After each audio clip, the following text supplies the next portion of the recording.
você e as drogas. É o tema dessa semana. E eu queria falar com você uma coisa. Você já viu que tem tantas coisas bonitas, tantos lugares lindos pra gente conhecer, pra gente se divertir, tantos amigos, e a galera se perde nas drogas. Tem gente que já fumou erva doce, noz moscada, sálvia, só em busca de uma certa euforia. O problema todo é que a galera tenta sempre buscar algo novo.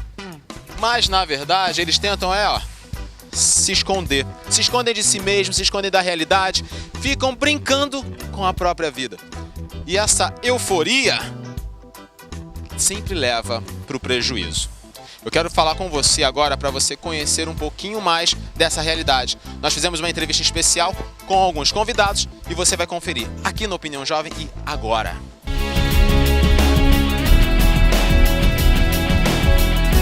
O uso das drogas entre adolescentes, jovens e adultos tem sido cada vez mais frequente. Saiba o que Mariana Malafaia, psicóloga e especialista em tratamento de dependentes químicos, tem a dizer sobre o mal deste século. A Organização Mundial de Saúde diz que a dependência química não é um vício, né? Porque o vício, a pessoa pode ser viciada em computador, pode ser viciada... Histórias em quadrinhos. Tem tudo com até tipo de vício, né? E o ser humano em si busca alguma coisa para suprir a carência que há, o vazio, né, na alma. E o ser humano em si busca algum subterfúgio, seja ele trabalho, seja ele comida, seja jogo, drogas. Mas em relação à dependência química, a Organização Mundial de Saúde diz que é uma doença progressiva, incurável e fatal.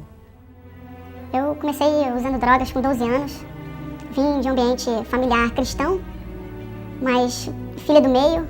Meus pais sempre trabalhavam muito, sempre estavam mais fora do que dentro, mas de uma certa forma tentando suprir, quando eles estavam tentando suprir com presentes, com carinho. E eu, como filha do meio, me sentia rejeitada, achava menos amada que as minhas irmãs. E meus pais sempre trataram a gente de uma forma igual, dando amor às três, mesmo diante das dificuldades financeiras, instruindo, tentando nos criar a base da palavra de Deus.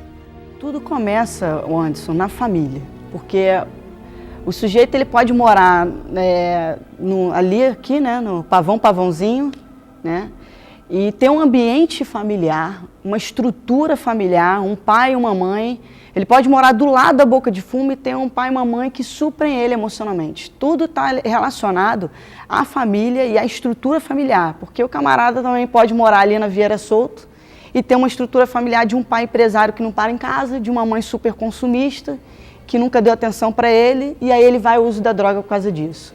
Né? Então, você pode ter, porque existem pessoas dentro de comunidades que moram dentro de comunidades e nunca experimentaram droga porque tiveram um ambiente, uma estrutura familiar super agregadora, super amável, que, né, mesmo que uma família, um pai que sustentando uma família com um salário mínimo, trazia suprimento de um pai presente, de um pai mesmo sem muito verba, mas dando amor, dando carinho. Não, qualquer um está sujeito, inclusive até porque cada vez mais aparecem mais tipos de drogas, né? Aparece agora a onda é o crack, né? O êxtase, cada vez mais aparecendo mais. Eu vou explicar um pouquinho, porque o crack é a cocaína, mas a diferença do crack para a cocaína, né? Assim, porque a cocaína, ela em forma de pó, ela é inalada. Então, o crack, ela é inalada em forma de vapor, né? Então, a forma que ele chega na corrente sanguínea é algo muito rápido, vicia muito mais rápido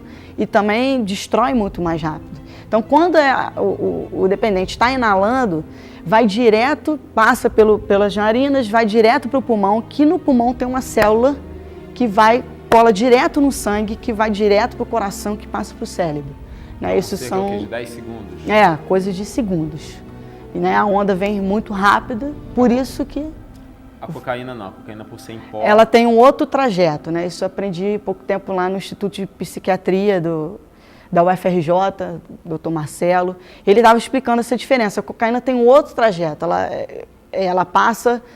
Não diretamente direto para o pulmão, ela tem um outro trajeto que dura cerca de 10 minutos para fazer o efeito.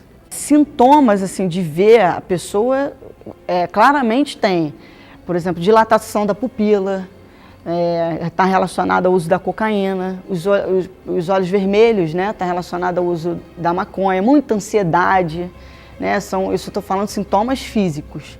Mas acho que para nós, assim, como igreja, né? Como pessoas que estão tentando fazer diferença nessa terra, algo que a juventude, a liderança da juventude precisa estar atenta, é quando o jovem está preferindo mais estar nos ambientes do mundo, estar nas boates e estar com as amizades do mundo. O mundo tem muitos atrativos, né?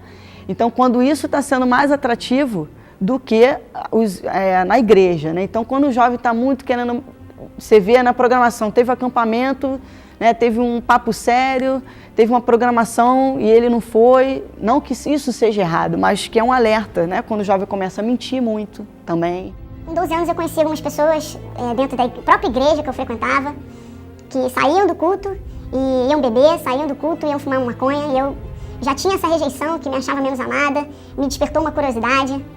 E a princípio minha família me via, me tratava com muito carinho e começou a notar o meu comportamento de muita ansiedade, mentindo, falando que ia pra escola, ia estar na casa de uma pessoa e não estava, sumindo coisas de casa. Então a minha família começou a notar um comportamento estranho, e que foi então que eu pedi ajuda na escola que eu estudava. E meus pais foram avisados que eu estava usando droga, que eu estava usando cocaína, e automaticamente eles me colocaram num tratamento ambulatorial, para estar sendo conscientizado que eu precisava de ajuda. Eles me forçaram, não funcionou muito, até o dia que eu sumi de casa e precisei passar por uma internação. Tudo está relacionado à base da família, tanto é que a família nasceu do coração de Deus, né? E depende da família, como o sujeito foi criado no ambiente familiar, mas o que leva em si, a gente tem estudos que falam da rejeição, né, a necessidade de ser aceito. Não, eu vou usar droga porque o grupo que eu ando é hippie, é maconheiro, então eu tenho que usar. Né? Eu tenho que beber porque o pessoal da noite sai, então tem que beber para poder ser aceito naquele grupo. Né? Então, basicamente é isso, está relacionado à questão da rejeição, do ambiente familiar, né? A segurança que ele recebeu dos seus pais, a segurança que ele tem, a certeza de quem ele é, a curiosidade também, não tem como dizer a curiosidade não está relacionada, tá, mas tem gente que experimenta, conheço vários, você deve conhecer também, várias pessoas experimentaram e não gostaram, né? Mas também tem aquela outra coisa, se o sujeito tem um histórico familiar de tio, de avô, de pai que foram alcoólatras, também está relacionado. Não que isso signifique... Fácil? É mais fácil, porque já vem de uma estrutura, né, familiar, e também a questão o que ele capta, o que ele recebeu do pai.